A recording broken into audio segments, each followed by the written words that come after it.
there was a prince who was very happy. Hmm. He was very happy because he thought about others more than himself. When he died, the people made a statue of him. It was made of lead covered in gold. His eyes were made of blue gems and a big red gem in his sword. In the winter, down was very cold, so every autumn Swans would go to fly to a warmer place. That same night, one swallow was late, so he went to the top of the pillar and sat between the, the legs. Then he felt a drop water on his head, like it was raining. But when he looked up, he realized that it was a tear from the prince's eyes. Why are you crying? He asked. He said, because I can see all the unhappy things from here, but cannot help them. Then the swallow said, then the prince said, look, far away in a small cottage there is a poor woman, and her poor son lies ill in bed, but he does not have any money to buy medicine. The prince said, please take the red gem from my sword and give it to the poor woman. So I picked up the red gem, went to the poor woman and put it beside her. Then the swallow went back to the prince to tell him. It's funny, he said. I don't feel cold anymore. The prince said, that's because you did a good deed. The swallow said, goodbye, I'm off now. But the prince said, no, don't you go yet. Far in a small cottage, I can see a young man. That is not able to write, as he is shivering from cold and is ill. Please take one of my eyes and give it to the young man. The swallow said, no, I will not do that. The prince begged. Please do as I say. The swallow picked up one of the blue gems and gave it to the young man. The young man picked up the blue gem and immediately started writing. Then he said, now I can pay my head and buy some food. Then the swallow went back to the prince. Then the prince said, far away I can see a little girl that is trying to sell matchsticks, but is not able to sell them because of cold. And as the matchsticks are slipping out of her hand because of cold, because she is shivering. Please take my other eye and give it to her. The sword said, no, I will not do that. You will become blind. The prince begged again. Please do as I say. The sword picked up the other blue gem and gave it to the poor girl. The swallow flew to the young girl and gave it to her. She picked it up and how beautiful she said, and then immediately went home to give it to her dad. Then the prince said, then the swallow went back to tell it to the prince. It's sad, he said. I can see two little boys under a bridge.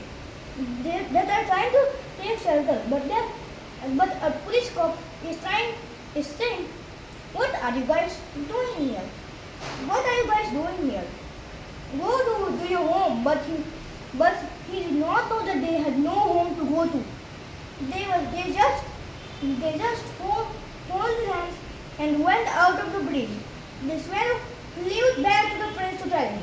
The prince said, I have no jewels here, but my clothes are made of gold. You should take a bit of cloth and give it to those two little boys. The swallow picked up a bit of cloth and threw it to the little boys and gave it to them. Every day, the swallow would see one problem. Then the prince's clothes slowly were running out. The next morning, the mayor and the town councillors came to the town. How shabby our place looks, they cried. Then one of the town councillors saw a dead swallow at the feet of the prince. We cannot have that here, he said. They said, we should throw it into the dump. Then another councillor said, we should take down the statue too. Then they broke down the statue and put the swallow into the dump. And tried, and then they said, whose statue shall we make? The mayor said, me of course. Then they tried to melt down the statue, but so one one thing that would not melt. It was the prince's broken heart. So they were thrown into the dump as well. That same night, Lord asked Greece angels to bring him to two of the precious things they could find in the town. And they brought back the broken heart and a dead swallow. And the god said, "You are right. The swallow may stay in my land of paradise, and the prince has praised my name forever." Sneha madam का यह विद्यार्थी इतना प्रतिभाशाली है, एक या दो बार कोई भी चैप्टर या कहानी पढ़ लेता है, इसको बिल्कुल याद हो जाता है। स्नेहा मैडम ने अपने जीवन काल के अंदर एक नहीं ऐसे सैकड़ों विद्यार्थियों को तैयार किया है। 25 वर्ष की इसकी मेहनत आज रंग लेकर आ रही है। इसके पढ़े हुए विद्यार्थी आज IAS, UPS जैसे बड़े बड़े पदों पर भी पहुँचे हैं।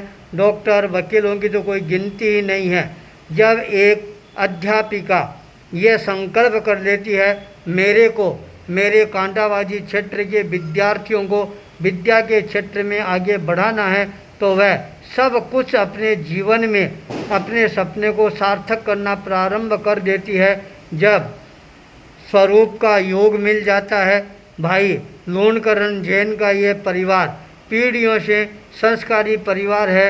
आज वह अपनी सासू माँ के आशीर्वाद से अपने आप को आगे बढ़ा रही है।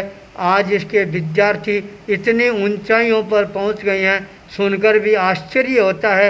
एक महिला अपने जीवन के अंदर अपनी शक्ति का नियोजन करना प्रारंभ कर देती है, तो वह हजारों विद्यार्थियों के जीवन को सार्थक दिशा प्रदान करने वाली बन जाती है।